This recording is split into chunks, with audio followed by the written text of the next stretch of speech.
Hi.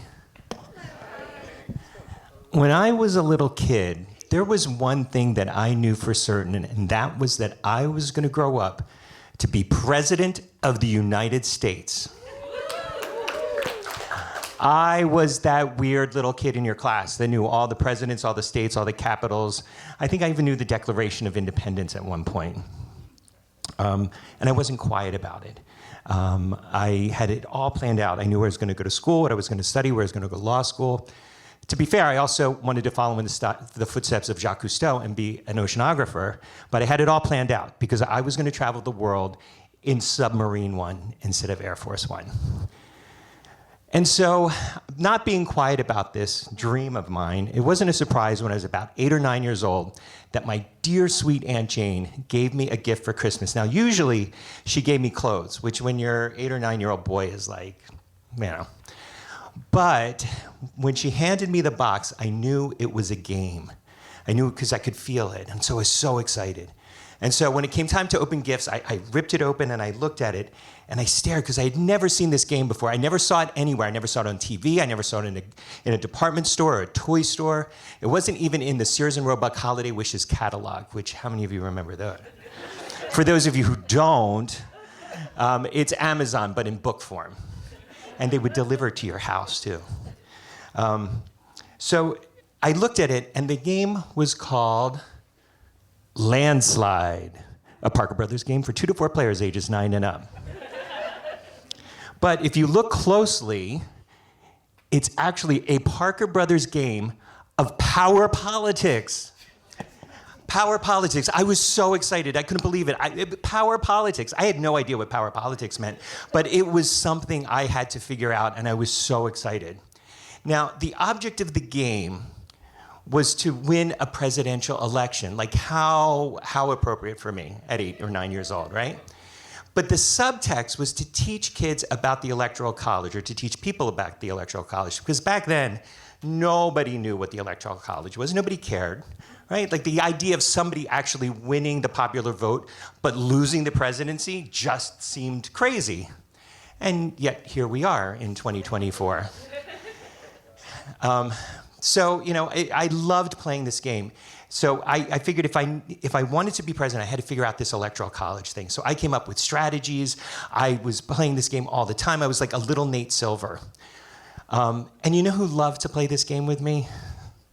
Anybody want to take a guess?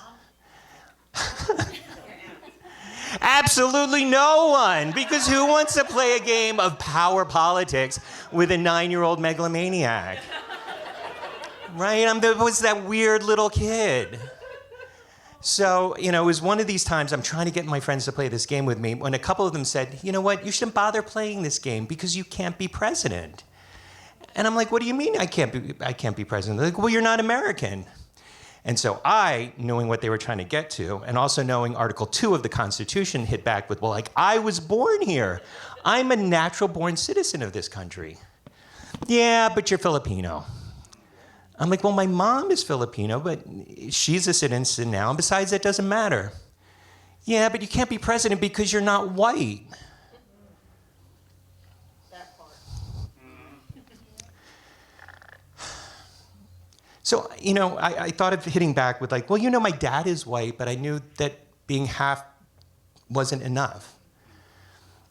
You know, and I'd been made fun of before. I was used to this. You come to school one time with chicken adobo, and you're forever the kid with the stinky food, right?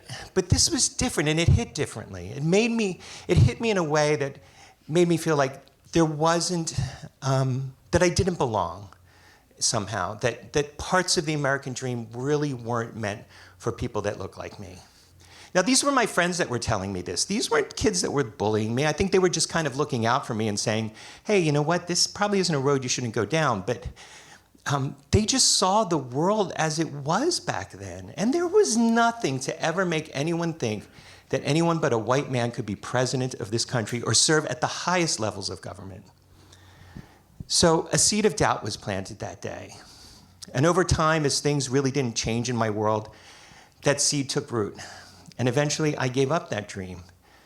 A life serving my country in that way just wasn't meant for people who looked like me. When Barack Obama was elected president, I cried that night. I remember calling my dad in Florida, and we were both so excited, right? My father never thought he would see anybody but a white man elected president. And for me, I saw in Barack Obama somebody who I could identify with for the first time. You know, he was somebody around my age. He's older, just to be clear. Somebody around my age, somebody that was mixed race, somebody who was the first generation son of an immigrant from a developing country, and all that comes with that. The things that people said about him during the election were things that I had heard growing up all my life. But remember, he ran on this platform of hope, a belief in this country that no matter how flawed, we would always find our way to the good, the just, and the right. And I had forgotten about that, and I lost that. And I thought about how sad I was because of that, and what might have been, and I thought about the millions of other kids who felt that same way. My name is Jim Herr, and that's my American story.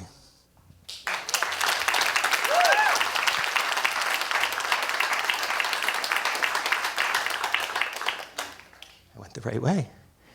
So with any good story, it continues. And so it continues here at the Democracy Center.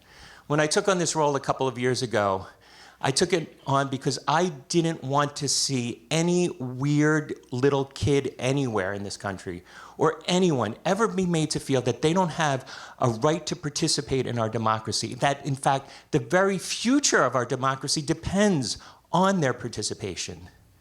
At the Democracy Center, we believe that it should not matter what you look like, where you come from, who you worship, who you love, what your economic status is, what your immigration status is, whether you're old or young. We all have roles, rights, and responsibilities to this democracy. And those that try to take that away from us cut at the very heart of what it means to be an American. We center the arts in our conversations in ways that other institutions and organizations simply don't or can't. We take the stories, the culture, the art forms that have come from around the world, and we uplift them so that we can continue to add to an ever-growing American canon of art.